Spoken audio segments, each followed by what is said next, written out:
Here with Campbell County head coach Justin Price. Campbell County Cougars 6-5 in the 5A state playoffs. So, Coach, reflecting back on last year, how would you sort of summarize the season for your team?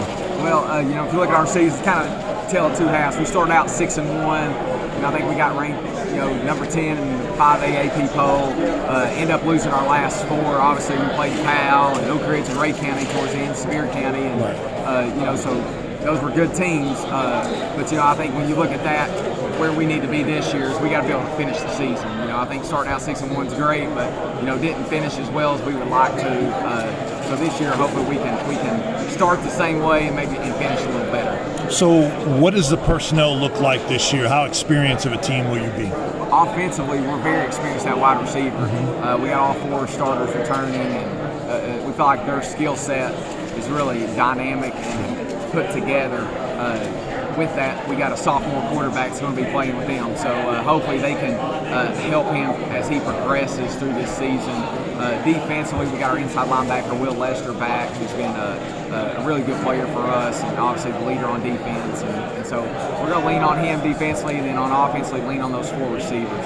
Well, one of those receivers is Mason Shanks that you brought with you here to Media Day. Tell our listeners a little bit about Mason. Mason's a very dynamic receiver. He's tall and he's physical receiver, great ball skills, and has started some as a freshman, so now he's going to be a senior. And he's our guy. We want to try to get him the ball as much as possible. He can catch them, the short ones and the long ones, and he's great in traffic, and he wants the football, and I think that's important. Having all those targets out there, how do you keep all those kids happy? That's going to be tough. We got to throw the ball a lot. Well, you mentioned a sophomore quarterback. Tell us a little bit about him. Landon Hensley is going to be a sophomore. We think he's got a very high ceiling. His potential is extremely high. He's a hard worker. Football IQ is high. Got a great skill set. Can throw the ball, throws it quick.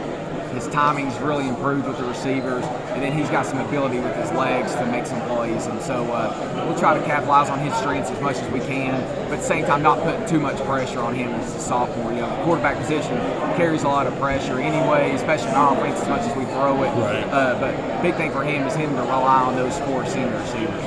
Line of scrimmage always big. What do you see in both lines? We got only one offensive lineman returning, but we feel like we got a group coming in that's going to be able to replace the guys that we did lost. Defensive line, we feel comfortable that we won't have to play too many both ways, which I think is big for us if we can do that. So we're excited about the linemen. Obviously, we'll find out more about them as we progress in the pass this offseason or preseason. Typically, teams, especially the ones that throw the ball like you guys do a lot in the 7-on-7 circuit. How much did you take part in that, and how did that go for you? We did some before dead period. Now we're doing some. We did two before dead period. Now we're doing a few this week just to prepare. And obviously, 7-on-7 is not real football, but it allows us to work on our timing. And the big thing is for our young quarterback to see different defenses, different looks, and even though it's not, you ain't got anybody in front of you, but it's good just to see structure of defenses. And so we've had some opportunities for that, and I think it's made us better, and it's also shown us some things we got to improve on. Awesome. Coach, best of luck this year. Look forward to seeing you guys. All right, Vince, appreciate you guys. All right, that is Justin Price, head coach at Campbell County.